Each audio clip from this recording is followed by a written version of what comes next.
Rajesh Gupta, MLA Wazirpur, Delhi.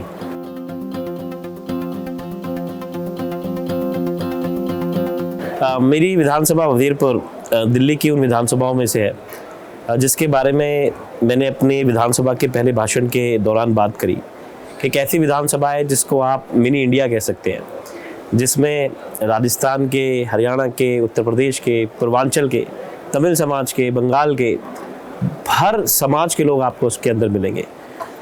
10 गुरुद्वारे हैं, कुछ बड़ी मस्जिदें हैं, बहुत सारे मंदिर हैं, क्रिश्चियंस का एक हॉस्पिटल भी है, एक स्कूल भी है।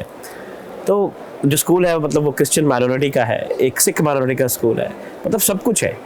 सरकारी स्कूल्स हैं 15 जो दिल्ली सरकार के हैं, जो MCD के हैं वो बहुत सारे हैं। सेंट्रल स्कूल जिसके अंदर है, जिसके अंदर एक हॉस्पिटल है, बहुत सारे पॉलीक्लिनिक्स हैं, 10 मोहल्ला क्लिनिक है। तो मुझे लगता है कि इंडिया के लिए एक मॉडल विधानसभा जैसी एक विधानसभा जो इंडिया को रिप्रेजेंट करती है, ऐसी विधानसभा है वजीरपुर, जिसमें रेलवे लाइन भी निकलती है, एक नहर भी निकलती है और एक नदी भी निकलती है।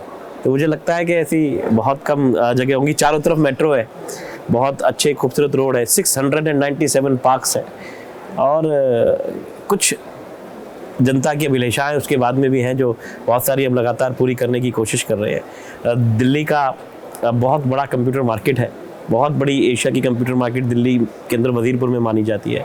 उसी तरीके से एशिया की सबसे बड़ी बर्तनों की मार्केट के नामों से वजीरपुर है। एक प्यारा सा छोटा सा गांव भी है जिसके ऊपर वजीरपुर विधानसभा का नाम है। तो बहुत बड़ी बड़ी कोठियाँ हैं, एक वार्ड में सिर्फ फ्लैट्स हैं और JJ कॉलोनी भी है जो पुनर्वासित कॉलोनी कहलाती है और झुग्गियाँ भी है। तो मुझे ऐसा, और मकान भी हैं जो नॉर्मल मकान होते हैं कोठियों के साथ साथ, जो बड़ी बड़ी कोठियाँ भी हैं, कमर्शियल हब भी है, बड़ी बड़ी दीप मार्केट जैसी मार्केट्स हैं। तो मुझे लगता है कि कोई एक आधी चीज़ होगी जो नहीं होगी, अदरवाइज वजीरपुर विधानसभा एक इंडिया को रिप्रेजेंट करती हुई कलरफुल वाइब्रेंट विधानसभा है।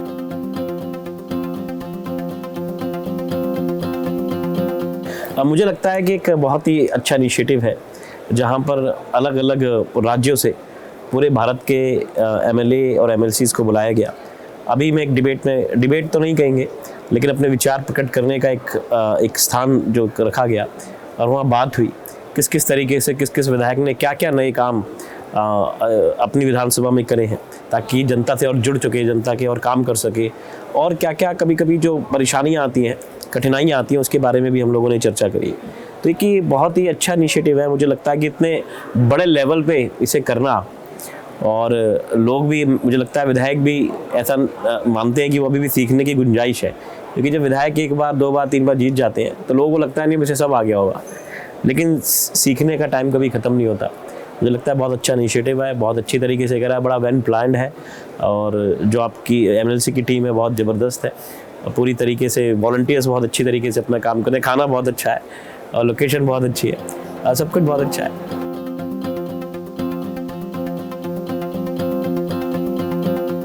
देखिए होता क्या है कि जो हम खासियतें बताते हैं कभी कभी वही कुछ चुनौतियाँ होती हैं। जैसे अलग अलग किस्म के लोग हैं तो उनकी अभिलाषाएँ, उनकी इच्छाएँ कुछ अलग अलग हैं। जैसे मैंने बताया कि जो नहर निकलती है तो वो नहर फिर हरियाणा सरकार की है, वो दूसरे स्टेट की नहर उसमें है, तो उस पर काम करने में दिक्कतें आती हैं। उस पर पुल बने हुए हैं जिसमें गाड़ियाँ निकलती हैं, तो उस पुल पे रखरखाव में चौड़ाई करने में दिक्कत आती है। रेलवे लाइन है, भारत सरकार की मेन जम्मू लाइन उसमें से निकलती है, उसमें से फिर दिक्कत आती है कि रेलवे को क्रॉस करके कभी कभी एंटी सोशल लोग वहाँ पर आते हैं, वो थोड़ी दिक्कत होती है। झुग्गियाँ हैं तो उनकी अपनी परेशानियाँ हैं, क्योंकि हाई डेंसिटी एरिया हो जाता है जिसके अंदर पानी को पहुँचाना अपने आप में एक बहुत बड़ा चैलेंज हो जाता है। उसी के साथ में जैसे मैंने बताया कि बड़ी बड़ी कोठियाँ हैं, कमर्शियल इलाका है। जब कमर्शियल इलाका होता है तो फिर वहाँ पर ट्रैफिक की प्रॉब्लम होती है, पोल्यूशन की भी प्रॉब्लम होती है, क्योंकि जब अगर इतनी फैक्ट्रीज होंगी तो पोल्यूशन की भी प्रॉब्लम आएगी। चैलेंजेस हैं, लेकिन यही खूबसूरती है हमारे देश की कि उन चैलेंजेस से लड़ना, उनसे जूझना और उनके सोल्यूशन निकालना, ये हमारे संस्कार में है, हमारी परंपराओं में रहा है कि हम लोग हार नहीं मानते।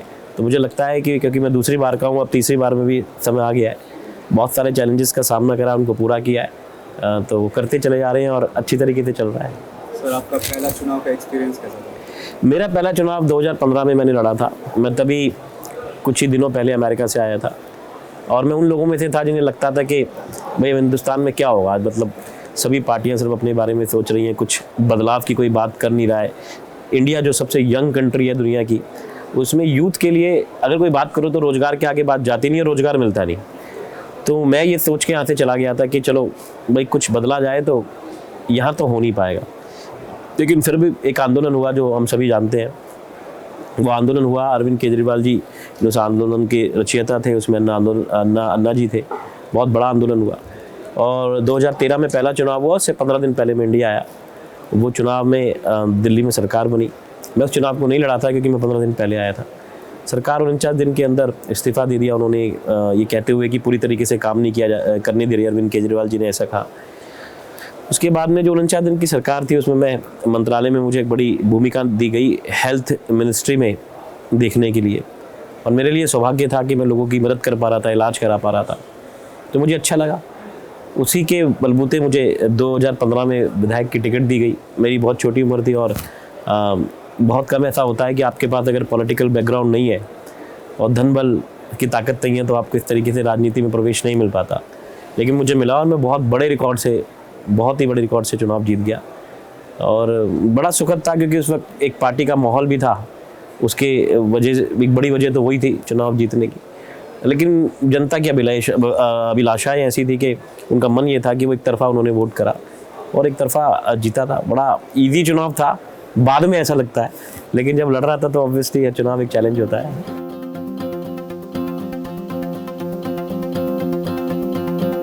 देखिए, इसमें तो कोई दो राय नहीं, क्योंकि मैं आम आदमी पार्टी से हूँ और मेरे राजनीतिक आदर्श अरविंद केजरीवाल जी हैं। और बड़ा सीधा सा कारण है उसका, क्योंकि वो जो पंक्ति में खड़ा हुआ अंतिम व्यक्ति है, जो सबसे पीछे है, जो सबसे कमज़ोर है, उसके बारे में सोचते हैं, उसके बारे में बात करते हैं। तो राजनीतिक आदर्श तो वो ज़रूर है।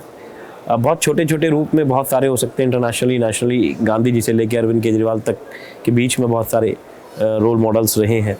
और उसी तरीके से जब मैं अमेरिका में था तो मैं मार्टिन लूथर किंग को जब पढ़ता था तो मुझे लगता था कि उनके आदर्श तो गांधी जी हैं, और जब मैं गांधी जी को पढ़ता हूँ तो गांधी जी के आदर्श तो भगवान राम थे। तो ये बड़ी खूबसूरती है, जैसे मैंने कहा कि जिस परंपरा से हम लोग आते हैं उसमें हम सबके पैर छूते हैं, सबके चरण स्पर्श करते हैं, और उसका मतलब यही होता है कि हम सामने वाले से उसकी अच्छाई को ग्रहण करें, उसका सम्मान करते हुए उसकी अच्छाई को ग्रहण करते हैं। तो राजनीतिक आदर्श की बात करेंगे तो आज के जो कंटेम्प्रेरी हैं वो तो अरविंद केजरीवाल जी हैं, नो डाउट अबाउट इट। और अगर पूरी ऑल टाइम की बात करेंगे तो मुझे लगता है कि राजनीतिक आदर्शों में भगवान कृष्ण के आगे कोई न था, न है, न होगा, तो भगवान कृष्ण है।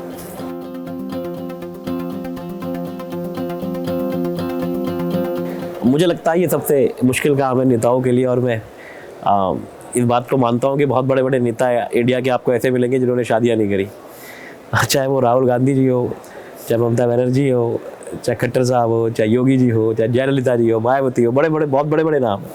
और ना करने का कारण यही था कि ये इतना आसान नहीं है। जब जनता की मांग बहुत ज़्यादा हो, इच्छाएं बहुत ज़्यादा हों, तो जो आदमी कुर्सी पे बैठा हुआ है उसका परिवार बहुत बड़ा हो जाता है। क्योंकि जब आप एक बंधन में होते हैं शादी के, तो ऑब्वियसली आपको उसके लिए भी सोचना पड़ेगा जो सब कुछ छोड़ के आपके लिए आई है, जो बच्चे आपके होंगे। और एक बड़ी मुश्किल ज़िंदगी है। मैं धन्यवाद देता हूँ कि मेरे परिवार इस मामले में बड़ा हेल्पफुल है।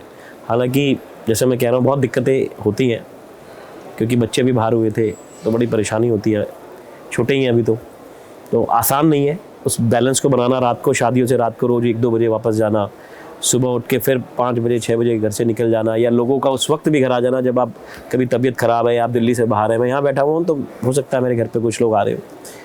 तो ये बैलेंस करना अपने आप में एक सबसे बड़ा चैलेंज मैं मानता हूँ। लेकिन अपने आप को ये समझाना बहुत ज़रूरी है कि आपका जो परिवार है वो बड़ा हो गया है। वो छोटा था लेकिन अब उसमें बहुत सारी बहन है, बहुत सारी माताएँ हैं, बहुत सारे बच्चे हैं जो आपसे कुछ उम्मीदें करते हैं। तो मुश्किल है, लेकिन उसको भी पूरा करने की कोशिश जारी है।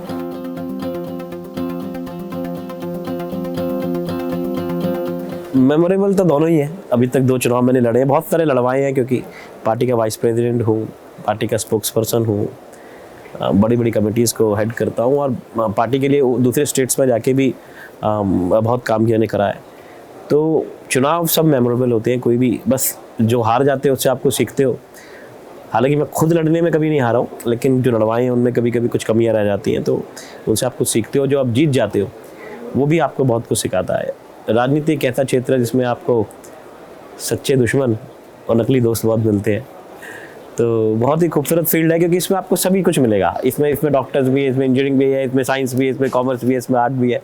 ये बहुत ही खूबसूरत फील्ड है, और अगर आप इसको सेवा के तरीके से करने की कोशिश करते हैं तो मेरा मानना है कि आपको बहुत अच्छी नींद आएगी। एक दिन सबने मरना है, सबने ऊपर जाना है। तो मुझे ऐसा लगता है कि वो अगर आप छीनना चाहते हो तो राजनीति से बड़ी कोई जगह नहीं है, लेकिन आप देना चाहते हो तो भी राजनीति से बड़ी कोई जगह नहीं है। दोस्ती इससे बड़ी कहीं नहीं हो सकती और दुश्मनी इससे बड़ी कोई नहीं हो सकती। ये आपको चूज़ करना है कि आप किस लिए दुनिया में आए थे और क्या देके जाएंगे।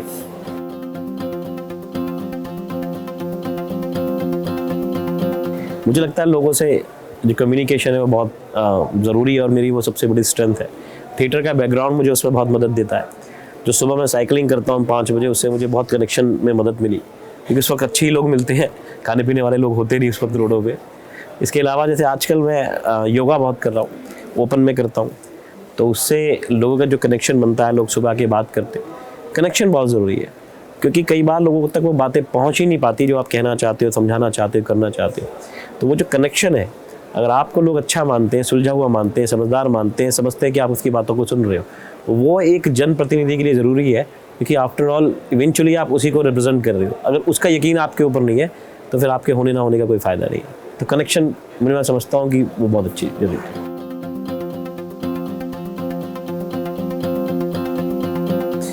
जनप्रतिनिधि बनना बहुत लोग चाहते हैं, हम सेवा करना चाहते हैं, लेकिन उसकी कुछ प्रोसेस है।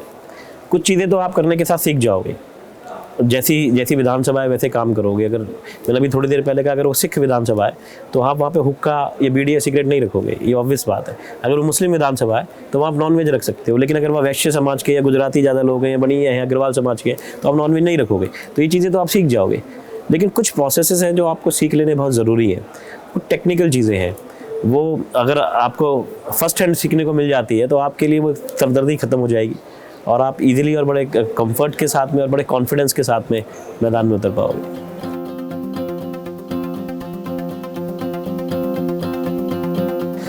यूथ को मैसेज बड़ा क्लियर है कि जितना टाइम आप ये सोचने में बिताओगे कोई आपके लिए कुछ कर दे, उतना उसका 10% अगर आप इस बात में बिताएं कि आप कुछ कर लें तो बहुत इंपॉर्टेंट होगा। और लगातार ऐसा होता रहा है। मैं ये नहीं कहूँगा कि ये जनरेशन, इससे पहले वाली, मेरे फादर की, मेरे दादाजी की, देखिए हर 25 साल में एक आंदोलन होता है। हमने अन्ना के आंदोलन में साथ भाग लिया, मेरे फादर ने शायद जेपी के आंदोलन को देखा होगा, मेरे दादाजी ने गांधी जी के आंदोलन को देखा। तो ये होता रहता है, और उस आंदोलन को अपने अंदर डालना बहुत ज़रूरी है, समझना बहुत ज़रूरी है, ऐसे काम करने बहुत ज़रूरी है कि हम ये अपने आप को समझा पाएँ। यंग होने का मतलब सिर्फ एज से नहीं है, यंग का मतलब है अपनी इच्छाओं, जो तुम्हारी इच्छाएं उन्हें पूरा करने की ताकत दिखाना, अपने देश के लिए, अपने परिवार के लिए, अपने समाज के लिए कुछ कर गुजरना।